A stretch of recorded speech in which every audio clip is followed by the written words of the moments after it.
Welcome to the LSU Sports Insider podcast, brought to you by the journalists at The Advocate, NOLA.com, and the Times-Picayune.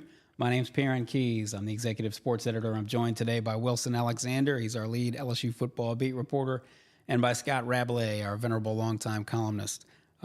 These two gentlemen, in similar fashion as LSU themselves, happy to probably get off the road. LSU's first 6 games, 4 of them were on the road. They're coming off, obviously, a 49-39 win over Missouri. So they survived another one. They played 6 games now. They're 4-2 overall, 2-1 in SEC play. And so now they head in the back half of their season, and five of the final 6 games are at home, beginning at 6 p.m. Saturday against Auburn. LSU's an 11-point favorite for this game. And it's worth noting probably that if you're an LSU fan, maybe don't get too comfortable with that 11-point line, because the LSU-Auburn series has been one of the wildest in all of the nation. So a little bit of food for thought as we get into it. We'll get to that in a bit. But first, gentlemen, welcome in. Good morning, afternoon, whenever you're listening to us. Good afternoon, good evening, good night. What did he say in the Truman Show? Something to that like effect. We're not going to be quite that quick. We got a lot to get into. So, obviously, a bit of business here first. If you're listening, you probably know that the Advocate's always been the number one destination for LSU football coverage. This podcast is just another way for us to bring that great coverage to you. So, if you would. Find us on Apple Podcasts, find us on Spotify, or wherever other finer podcasts are found. And if you don't go that route, you can always check in with us on the Advocate's YouTube channels. And we're also usually live on Thursday afternoon on all of the Advocate's social channels. Of course, you can subscribe to the Advocate the old-fashioned way with our print edition, or you can subscribe digitally. To do that, you go to theadvocate.com/subscribe. That's theadvocate.com/subscribe. And get a hold of our newsletter as well if you haven't already. Rab handles that 3 times a week personally, but it's a daily newsletter. You get all of the LSU headlines and great coverage from our crew delivered straight to your inbox. So to do that, to sign up, you go to theadvocate.com/LSU newsletter. That's theadvocate.com/LSU newsletter. So, gentlemen, as we mentioned, we're at the halfway point of this season. Plenty to like and plenty to take quite a bit at issue with if you're an LSU fan. 'Tis the season, I suppose, if we're halfway through for midterm grades. And Rab, you had you handed out some midterm grades at theadvocate.com earlier this week in a column you posted. And the offense, as you might suspect, got high marks. Nobody got worse than a B. Quarterback's A+. I think that's certainly speaks for itself. Running backs got, if I'm not mistaken, a B-. O-line got a B. Am I getting that right? O-line? Yep. O-line, okay. But the defense, I mean, listen, I hate that we talk about the defense so much, but I mean, this is the thing that everybody seems to want to talk about and focus on, because, hey, that's the area obviously in most need of improvement, if there is improvement to be made. Defensive line, you gave them a D. Secondary with a D-. Coaching got a C. Overall coaching. Yes. Walk us through those grades if you would.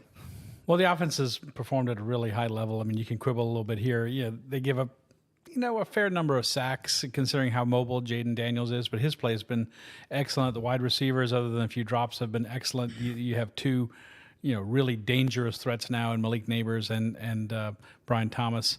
Speaking of midterm, I have to vote on the AP All-America mid-season team, and I think I'll put Malik Neighbors as 3 wide receiver spots. I think I've got to put him as one of the All-American wide receivers. So he's right up there at the top of the nation in terms of statistics, and Thomas has been great as well. Defensively, defensive line, and there was improvement in the Missouri game. There were some better plays by Mason Smith and some of the guys, and I'm sure we'll get into that. But overall, too many holes, not enough pressure on the quarterbacks. Linebackers have been meh, overall, okay. And the secondary, I'm sure people are saying, why not an F? And I understand that, but the whole Greg Brooks thing is a that factors in. I mean, they would be somewhat better if he was healthy and able to still play. So I think that's still a factor. And the C grades, great job on offense, not a great job on defense. The Harold Perkins wedded to the middle inside linebacker position. It's going to be a decision that rivals the drop linebacker position back in the late 90s when Lou Tepper was a defensive coordinator, and everybody's like, what is the drop linebacker and why doesn't it work? So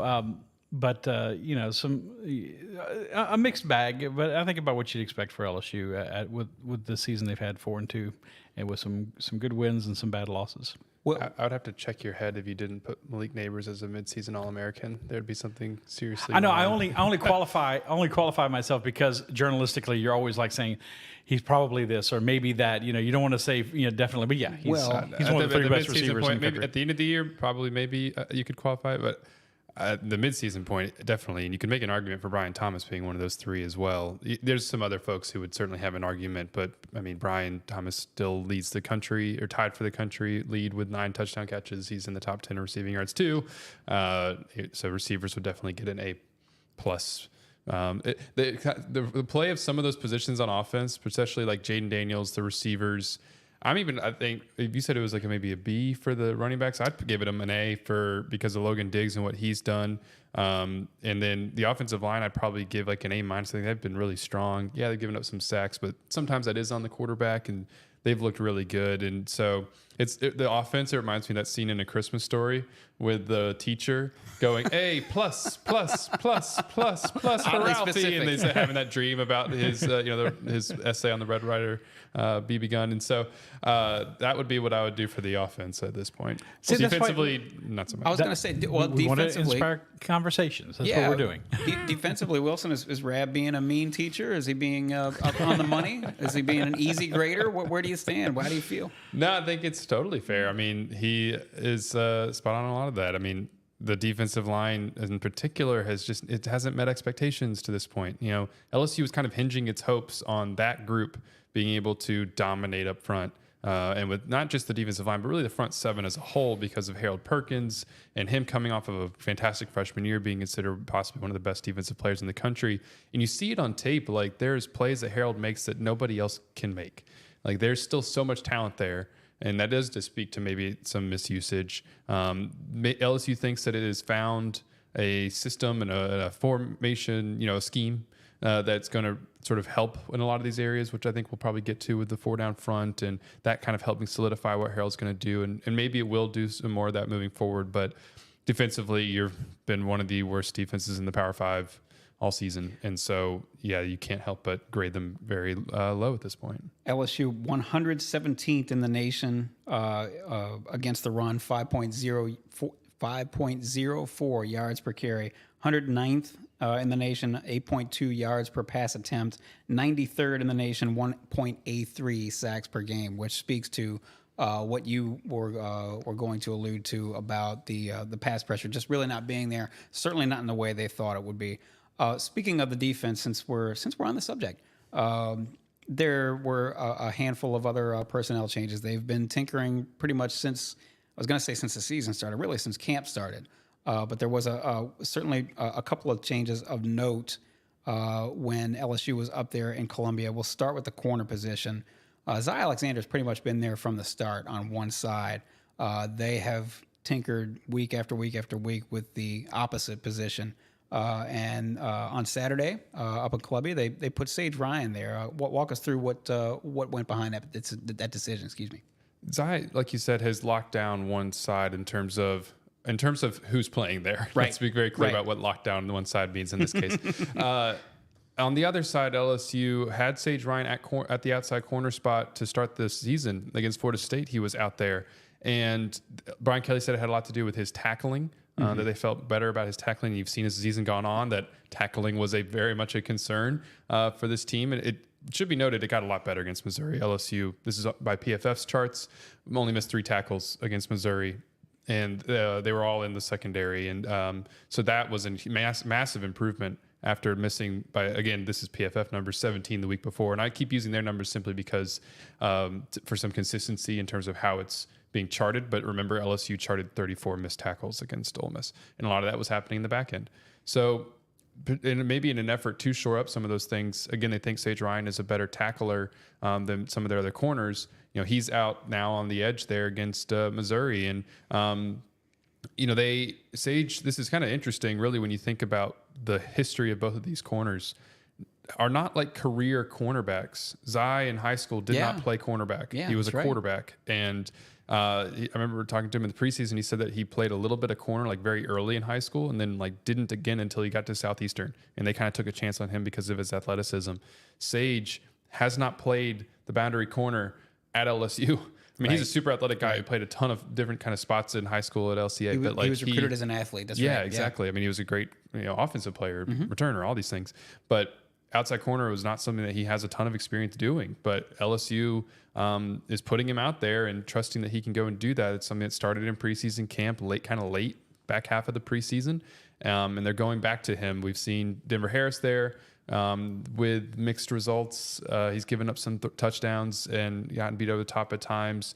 And Deuce Chestnut is out right now, and his status with the team is uncertain. J.K. Johnson is out probably for the year. With maybe in December, depending on what the situation is. Brian Kelly said, this a while ago that he can maybe get him back by then, but they don't have a lot of options. They're trying to improve the tackling, and they think fundamentally Sage is probably the best option right now.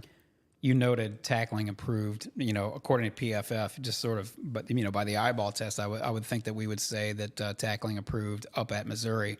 One of the ways that sort of, showed itself was just in the simple fact that, as we discussed over and over and over again on this show, that LSU was among the worst in the nation on third down. Now they're not best in the nation now, but against Missouri in the second half, they held Missouri to 207 on third down. So that was a noteworthy improvement. The other personnel move that LSU has experimented with on defense, they went from an odd man front now to a 4-man front. And that enabled the staff probably to do a little bit more with Harold Perkins, as you say. Why is this a better move? Is this something we're going to see probably now from here until the end of the season? And if so, it's easy to say this now, but why did it take so long for them to arrive at this decision? I'll start with maybe sort of the nitty gritty of it, and maybe Rad can then touch on kind of like the why this took so long and what it means part of it. It's interesting because when you look just the naked eye at what LSU is doing defensively in Missouri compared to Ole Miss, you're looking at something that looks almost sort of similar in that you've got 3 linemen with their hand in the dirt and then a stand-up jack edge rusher on one end. That looks the same as maybe a 3-4. LSU's calling this a 4-down front. Jacoby and Guillory explained this during player interviews the other day, and Sage Ryan sort of mentioned it as well, was that it's now that the jack linebacker is rushing a lot more. And so now you're rushing 4 kind of as your base a lot more instead of maybe rushing 3. There's still going to be tweaks to that formation, play dependent stuff where LSU will, maybe even bring 5, but it'll sometimes just bring 3. But they're talking about this in a way that it is settled that they're going to do the 4-down front moving forward. This sort of corresponded with Pete Jenkins coming in. These defensive linemen have been getting a lot more technique work over the last week and a half, 2 weeks since he came. Jacobian talked about some new drills that they've implemented to try to get the most out of this defensive line. It was also interesting to be noted within this 4-down front, LSU did some interesting things against Missouri with moving Mason Smith out to defensive end. Early in the season, he'd been playing a lot of 2 technique, which is very defensive tackle, not quite nose guard over the center, but very far inside and having to eat up blocks. They were moving those guys around a lot more, putting them in some interesting places. Jacobian said the purpose was to basically get them one-on-one matchups. And so it was effective at times in the second half against Missouri. Sure. I mean, they had 2 sacks in the second half and came up in some big moments with that and didn't even have to bring pressure at times. One sequence in particular, right after Jayden Daniels got hurt, Missouri gets the ball back. LSU has missed the field goal that went just directly over the upright. And it's LSU still losing at this point. Has to make a stop. I think it was 32-27 at this point. Jacobian flushes out Brady Cook, and Harold Perkins knocks away his throw. Then Harold makes a tackle for loss in the flat, and then Mason Smith sacks Brady Cook, his first sack of the season, on 3rd down to force what was the first 3 and out of the game for LSU's defense. In none of those spots did LSU bring pressure. It sent 4 every single time. And so that's kind of what they want to kind of be able to keep doing moving forward. Like we said, there'll be some variation in that, but they're hoping with that 4 down front, be able to send 4, that can be effective. That's what it looks like the strategy was against Missouri and probably will generally continue to be overarching moving forward. LSU with 2 sacks, if I'm not mistaken, 3 hurries, and then they knocked down 2 passes at the line of scrimmage. Much has been made, understandably so, because his name is certainly very well known and has been for the better part of 40 years here in Baton Rouge. Much has been made of the addition of Pete Jenkins. Rav, how much was directly attributable to him? And then also, how much difference can he make realistically now with basically 6 weeks to go? How much in-season improvement work can he do and can the staff do? Brian Kelly, gave him some credit for helping the effort. I mean, he's not the defensive line coach. Correct. Let's make that clear. He's an analyst, which means he's more of a advisory, helping shape the game plan, kind of mode. But he's very good at teaching technique, and he's very good. That's what he's known for. He's taught a lot of other defensive line coaches, the techniques that they're supposed to. Jimmy Lindsey, LSU's initial line coach, who's been out all year because he fell ill in August, is a Pete Jenkins disciple. Ed Orgeron brought him in to be his D-line coach when he became the interim head coach in 2016 for Les Miles, and that was actually a position. But can he help? We've been hearing all year about pad level and technical issues with the defensive line and being too far, not crowding the line enough, being starting too far off the line of scrimmage at the snap of the ball. And I heard, if I may, T-Bob Abear, who played center at LSU, said, I loved when players gave me more room. Sure. It allowed me to snap the ball, get my other hand up, get ready. You have more time to get your hands in position to make the block. And they're trying to put a little more put a little more pressure on the offensive line to react more quickly. So it's those kind of things. He can make an impact. Is it going to be a wholesale change? Are they going to start limiting teams to like 28 yards a game rushing, and have 5 sacks a game? No, probably not. As we've discussed on this podcast and in our coverage, they are largely the team they're going to be on defense. But he is a help, and Brian Kelly was rather candid, saying, I wish I'd done this sooner than bringing him in last week. Right. To follow up on just a couple of those things, particularly the alignment piece, because Jacoby and Guillory had some interesting things to say about all that, there's been a lot made about that, especially against Ole Miss. LSU was like 1.5 yards off the ball at times, and it was just bizarre because then they were having to kind of catch everything instead of dictate, which is what you want to do as a defensive line. Jacoby said that this was intentional at one point, was to play a little bit off in order to be able to react and use your eyes, but that they had just gotten way too far off the ball. And it is sort of astonishing that nobody noticed that sooner. But he said that one of the first things Pete Jenkins did was come in and say, no, we're getting you back further up on the line of scrimmage. You could see that against Missouri, and that they were able to attack much better and just trust their eyes instead of having to sort of react to things. Because when you're reacting as a defensive player, that's when you're in trouble. Right. And so they were able to get after it a little bit better and make some improvement, and we'll see how much it really pays off. I've always been kind of more of a 4-3 guy than a 3-4, and I like the fact that, as Wilson said, it gives them some options. 3 down linemen and maybe one guy standing up, or you can rush 3 or rush 5. I don't know. It just puts you in a position right in the middle of all those things, the different alignments, to be multiple and to give the offensive line different looks. And some guys are better it sounds amazing, a defensive lineman is a defensive lineman, but some guys are better at different techniques, lining up in this gap or right over the center, and then sometimes they're not as good. So hopefully for LSU's perspective, that they're using these guys' best talents as defensive linemen in these formations now. I would say, now this is me speaking, but I would say the whole idea behind all of this is you understand that these guys aren't going to be the 85 Bears. The idea is just get the defense to the point where where you feel confident that they're going to make 5, 6, maybe 7 stops on a good day, and that should be enough for what is now sort of it's coming to focus that this is, to this point, the second best offense that LSU has ever had. So do enough to make your offense feel like, well, okay, we don't have to score every single time we're out there. Give us a fighting chance, I guess, for lack of a better way to put it. This is the LSU Sports Insider podcast, brought to you by the journalists at The Advocate, NOLA.com, and the Times-Picayune. You know where to find all our writers' great work. That's at theadvocate.com. Again, to subscribe, whether it's print or digital, you go to theadvocate.com/subscribe. That's theadvocate.com/subscribe. And also, if you want to get hold of our newsletter, please do so. Please sign up for it. You can do that at theadvocate.com/LSU newsletter. That's theadvocate.com/LSU newsletter.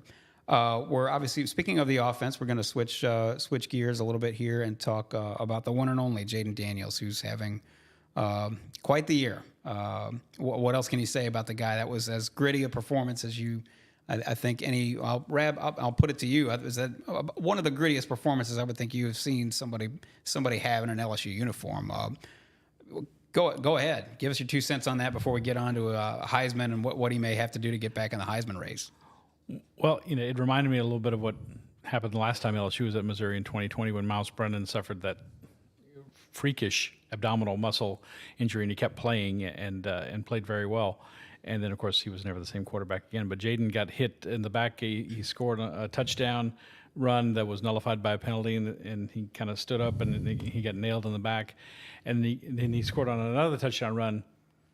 Dare I say a Heisman kind of play, but 3rd and 3 from the 35, and he takes off running, and he went down in the end zone. Wilson just gave you the side eye on that one. You gotta.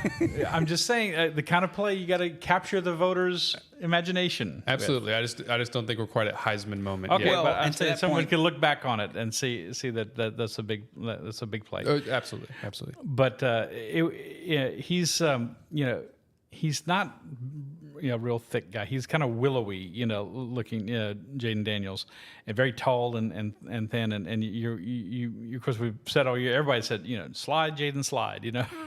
Maybe we need to come up with a poem or something. Slide Jayden slide, but. But he kept coming back for more, and taking a shot in the ribs is difficult.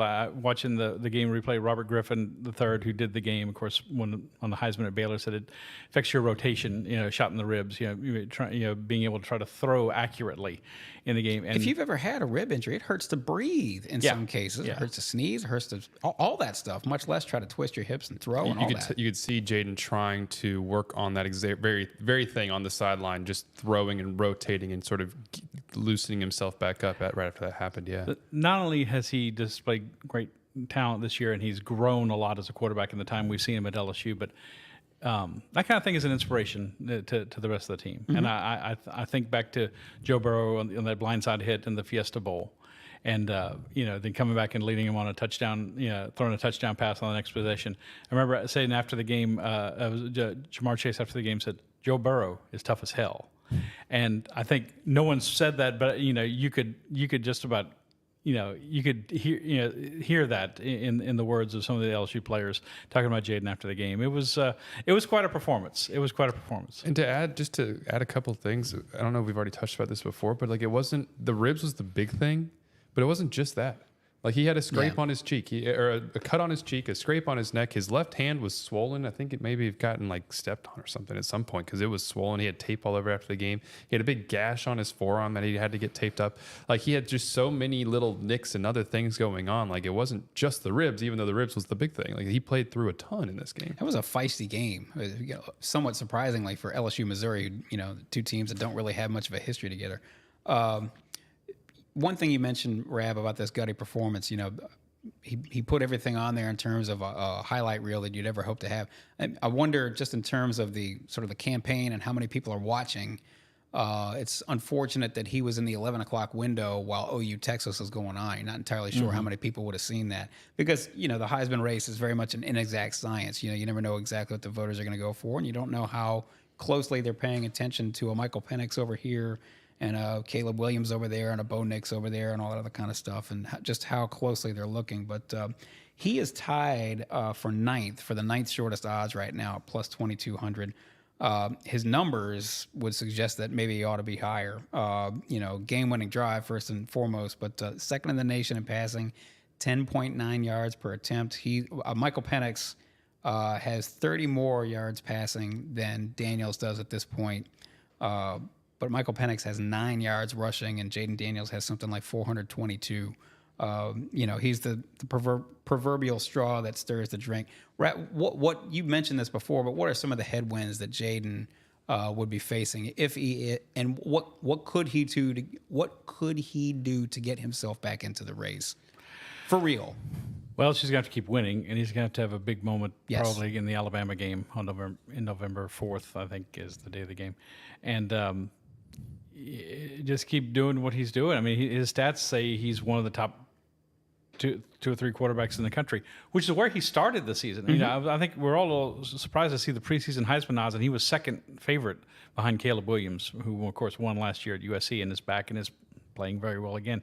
Penix is now the odds on the consensus odds on favorite right now, but he's just gonna have to keep playing and keep, there's there probably gonna be more people say I need to check him out again, because the one time everyone definitely saw him was the Florida State game, because that was a primetime game on Sunday night and there were no other games on, and that was the game to watch of the whole weekend, and he had over 400 yards total offense, but he threw one touchdown late to Brian Thomas. It was a cosmetic touchdown. He had an interception that really kind of sealed LSU's fate. And I would imagine some voters kind of made up their mind about him then and kind of moved on. And there's also the whole Joe Burrow factor. If LSU plays, they don't go to the SEC championship game or the playoff, they're going to play 13 games this year with a bowl. He's going to wind up with he's on pace for almost 5,200 yards total offense and 50 touchdowns total, rushing and passing. Joe had 6,000 total yards in 15 games and 65 touchdowns, which, unfairly, voters are saying in the back of their minds, well, he's not Joe Burrow. So if he's not as good as Joe Burrow, how can he be the best player in the country? It's people watching this podcast or read my column in Thursday's paper, like, it doesn't make any sense. It's an emotional vote. You don't have finalists. They don't say, I vote for the Wooden Award in basketball.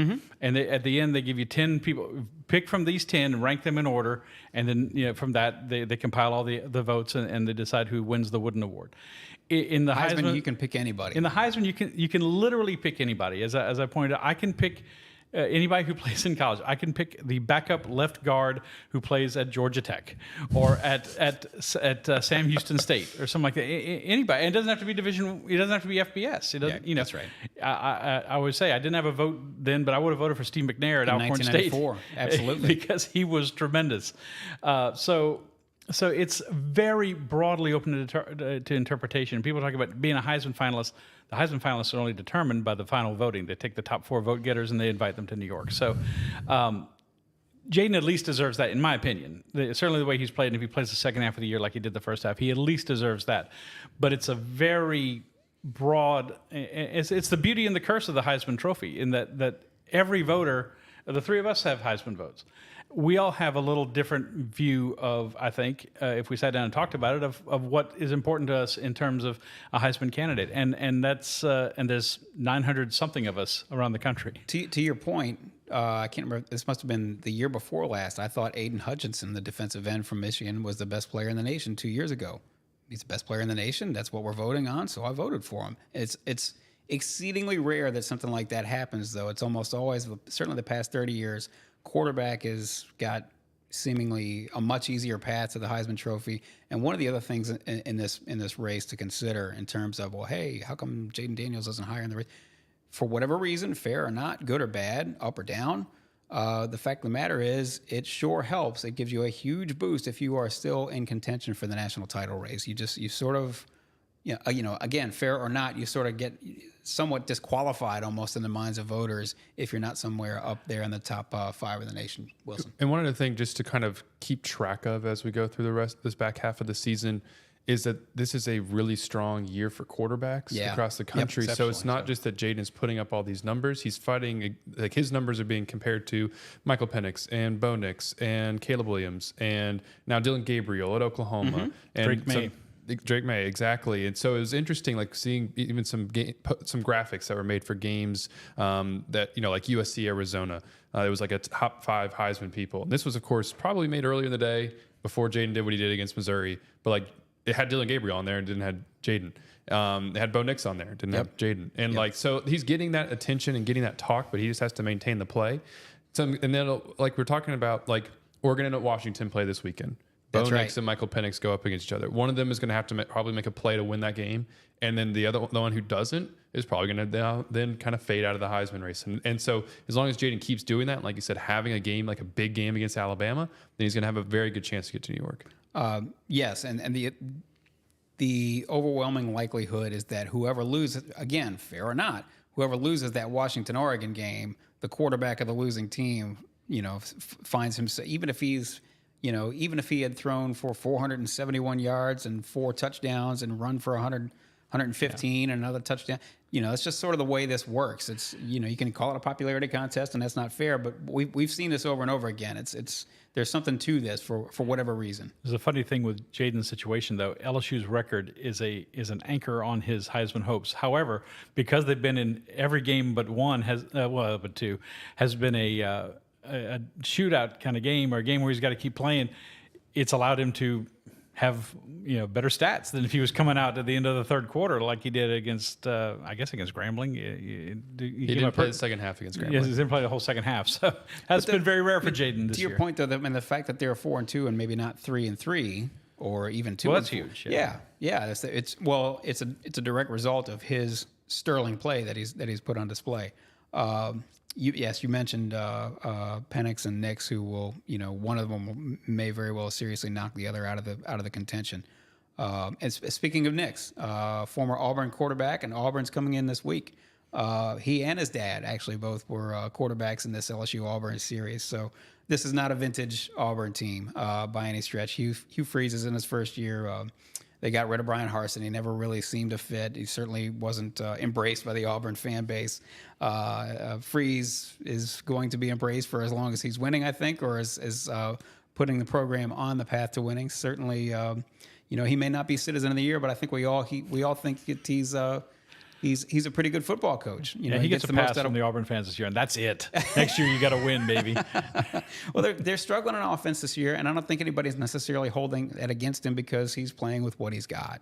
They're 13th in the SEC in total offense, 358 yards per game, dead last in the SEC in passing, 156 yards per game. They do run the ball pretty well. They're third in the SEC in rushing yards per game at 202.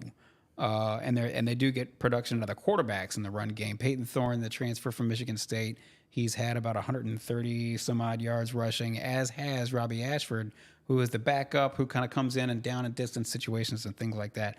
Again, not necessarily a vintage Auburn team, as we discussed at the top of this podcast.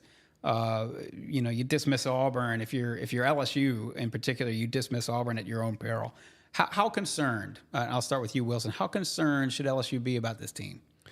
I'd say maybe fairly so. I was more concerned about Missouri because of the weapons that they had on the outside, and we saw going into that Florida State game like that. Oh boy, Florida State's got these weapons on the outside, and obviously that came to pass, quite literally. The Auburn, though, it doesn't have that kind of receiver, that sort of threat at all. And so it's really just a level of concern of if LSU isn't able to stop the run, which it hasn't always been able to this season. I think you mentioned, 5.4, allowing 5.4 yards a carry or something like that? 5.04. Yeah. 5.04, thank you. That is probably where I would feel concerned. The other thing is that this is the best defense that LSU has probably played this season. Florida State had some good pieces, but in terms of all the statistical stuff right now, halfway through the year, Auburn defensively is going to be the best team that LSU has played. I think it certainly helps that this game is at home. You don't have to deal with Jayden Hare, because one of the things that when you look at Auburn, what they've done so far is they played number 1 Georgia really, really tight. That game went down, toward the fourth quarter. Georgia finally pulled away in it. But it was a situation where Auburn was keeping that thing really close. And part of that, though, is it's at home in Jayden Hare. And so LSU doesn't have to deal with that. It's got its home atmosphere behind it for the first time in a while here. And so that's helpful. But because of what Auburn can do defensively, it's really going to be really, really physical. And because of its ability to run the football, it's a mid-level of concern going into this game if LSU isn't able to kind of do what it needs to in order to counteract those things that Auburn does well. Auburn has averaged, the Auburn defense has averaged about 18.0 points per game, right around there, about 18 points per game, 91 points total over 5 games. That's noteworthy. As Wilson mentioned, it was that game against Georgia Auburn, incidentally, is coming off an open week, so their most recent game was against Georgia, and they gave them fits. They gave them all they wanted. It was a 20-20 tie until about 3 minutes left when Georgia went in and scored the go-ahead touchdown. And at that point, well, not at that point, but Auburn finished with 88 yards passing. And again, you mentioned that was at Jordan-Hare. Auburn is on the road. They played 3 road games this year. On the road, they're averaging something like 75 yards passing per game. So it's very much a case of, number one, can the LSU defense, stay disciplined with its run fits and tackle, as they did a better job of against Missouri. And then also, is LSU prone to giving up far too many big plays, and or does the Auburn defense sort of slow these guys down? Rab, what do you see happening in a game like this? Well, in terms of Auburn's passing game and LSU's pass defense, this is really the resistible force against the movable object, isn't it? They haven't thrown for 100 yards against an FBS team yet this year. Mm-hmm. If that's a prop bet in Vegas, I'm taking that bet that they think they're going to break 100 against LSU. They're going to break 100 against LSU. Clearly, though, as Wilson said, they play good defense. You have to believe their MO is they're going to try to shorten the game, run the ball effectively. Missouri's running back, the name escapes me, but he had a 100-yard rushing game and 3 touchdowns Saturday as well. So, and not the best running back in the SEC, but it's something that's where LSU's got to show some improvement in this game, because the run pass threat from the quarterbacks has given them trouble this year, and allowing those big running lanes. Another reason that the defensive line, play, needs to be improved, and you would think they make improvement from to a second week under Pete Jenkins, but it's I would be surprised if Auburn doesn't try to muddy it up and make LSU have less time to do its thing on offense. But and it's also the LSU-Auburn game, right? I mean, you almost expect a plague of locusts during the game or something. I was going to get to that next, but go ahead. Yeah. It's always something strange. This rivalry as an annual rivalry is coming to an end this year because of the new SEC schedule format with Texas and Oklahoma joining the league. I know we've talked about this before, but this is another one of those games that is impacted, and it's a shame because it's. Certainly, you can argue it's been the most entertaining LSU rivalry that they play. I was going to, Rab, you've been covering LSU football for 32 years, probably watching it before then even. These teams did not used to play annually. That's right. Until 1992. They rarely played. When the league expanded to 12 teams, went to 2 divisions, and now they're SEC West rivals. I was just going to ask you, in a wild series, among the very wildest in college football nationwide, when I say LSU-Auburn, there's plenty to choose from. But when I say LSU-Auburn, what's the first thing that comes to your mind? That barn burning in 1996 in Auburn. The old gym. Yeah. Mm-hmm. Behind, we were on the press box is usually on the west side of the stadium. Now at Auburn, it's in the end zone. Small complaint. And that was on the other side. And the upper decks at Jordan-Hare roughly as high as the upper decks at LSU, and the flames were that as high as the upper deck at Auburn. And of course, they blamed LSU fans for tailgating and barbecuing too close to the old tinderbox gym and setting it on fire. And that was. I mean, I've never been anything like that. Fortunately, I still say fortunately, the wind carried the smoke away from the stadium instead of into it, because that could have been bad. But I mean, I was at the earthquake game in 1988 when Tommy Hodson threw the pass to Eddie Fuller, working for the Reveille, the LSU paper, and of course the game was on the seismograph. I was at the interception game when Jamie Howard threw all the interceptions. The next year they carry him off the field, on the players' shoulders. That was the Bring Back the Magic game. The cigar game when the Auburn players smoked cigars on the Eye of the Tiger, which some LSU fans have never forgiven Auburn for. And even things beyond their control. This was the game that got postponed because of 9/11. That's right. They moved they moved the game to the end of the season, and moved back the SEC championship game a week. The LSU Tennessee SEC championship game was played the second Saturday in December that year because of that. And the week before, what had happened because of those postponed games, that actually wound up being. I mean, it wound up being a Final Four in the SEC because on the other side that was Tennessee playing at Florida, which, if you remember, that was. Rex Grossman should not be the first name that comes to mind from that team. He had a hell of a year, I got to say. But that was for my money, that was one of Steve Spurrier's best teams at Florida. I was just so sure they were going to run through everybody. Tennessee went down in there and upset them. I think it was Travis Stevens, who was the running back, who kind of carried him over the edge at the end, carried Tennessee over the edge at the end. But that was sort of the upshot of the schedule having to be moved around, was that you had these two great games on either side. And that was was that the Damon Duvall game where the band was out on the field and Damon Duvall, the Auburn kicker, gets caught up and he starts shoving these guys around. It's just only LSU Auburn. It's just these weird things that happen. Weird things. So it would be a shame if something weird didn't happen in this game. The last when they finally end the annual rivalry. You know? I actually had a memory that I wanted to share. This is very odd, but at the time I was at a newspaper in Texas. I was covering the Houston Astros, who were in the World Series in 2005. There was and people have sort of forgotten about this. I kind of sort of forgot about this.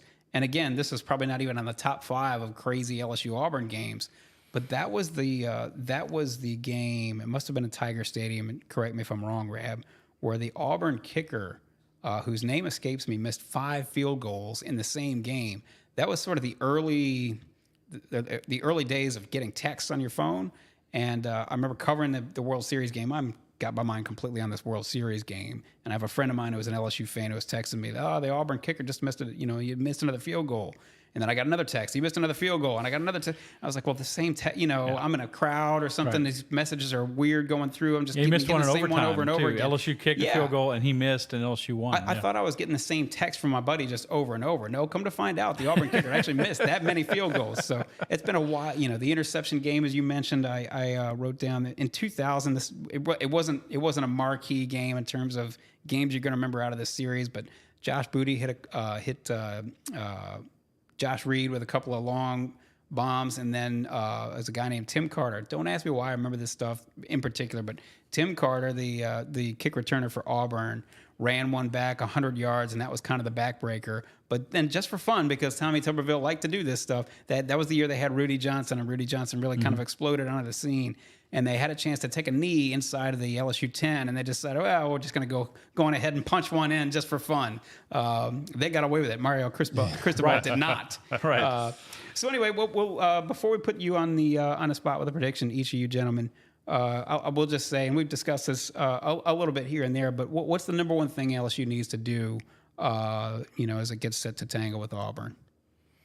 I would say, run defense. I mean, if Auburn can't run the ball effectively, if they can't have, and I mean really effectively, play close to 200 yards rushing in this game, then LSU's almost certainly going to win, barring a bunch of turnovers. So they've got to finally bring it, and you have to, like I said, don't hold them I'm not talking about holding them to 18 yards rushing, but hold them down to a reasonable amount.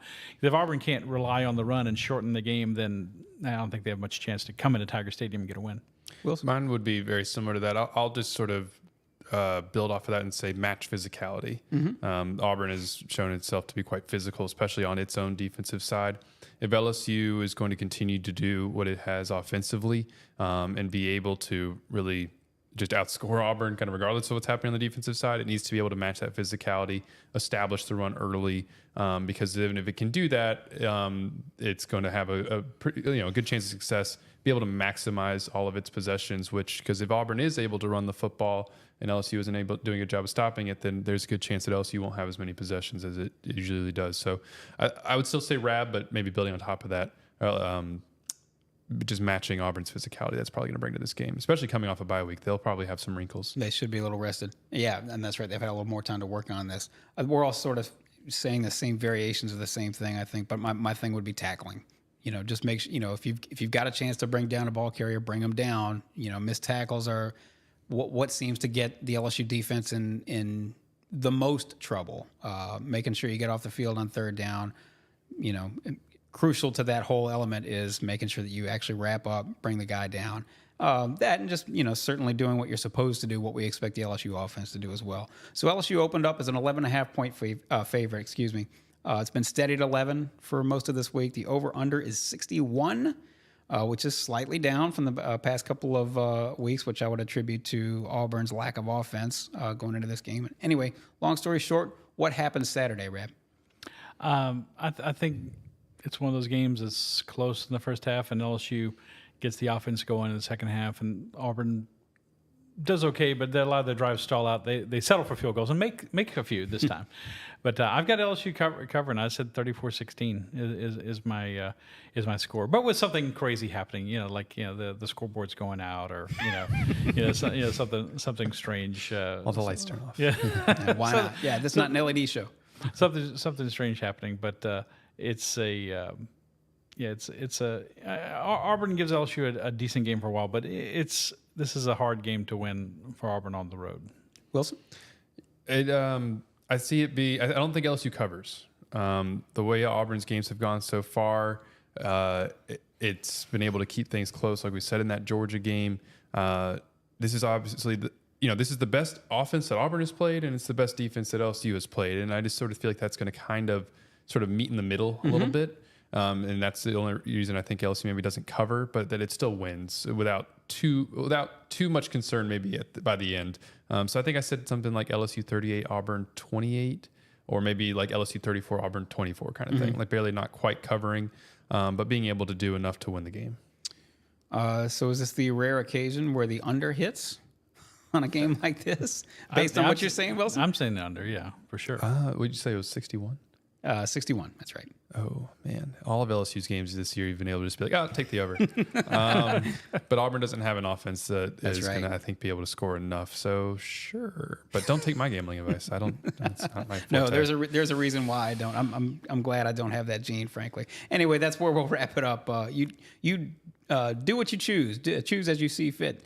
To take this advice or not take this advice. Anyway, one way or the other, we'll be here throughout football season and beyond. So if you would, please subscribe to The Advocate. Follow us along on this journey to the finish line now in the back half of the season. To do that, you go to theadvocate.com/subscribe. That's theadvocate.com/subscribe. Find this podcast wherever you can at Apple Podcasts, Spotify. Just search for LSU Sports Insider, or certainly watch and follow along on our YouTube channels, the Advocate YouTube channels, and our social media accounts as well. If you want to get a hold of our LSU newsletter, please do so as well. You can sign up for that at theadvocate.com/LSU newsletter. It's theadvocate.com/LSU newsletter. Gentlemen, it's been a pleasure as always. We will be here throughout football season. So please follow along. For Wilson Alexander and Scott Rabalais, I'm Perryn Keys. This has been the LSU Sports Insider.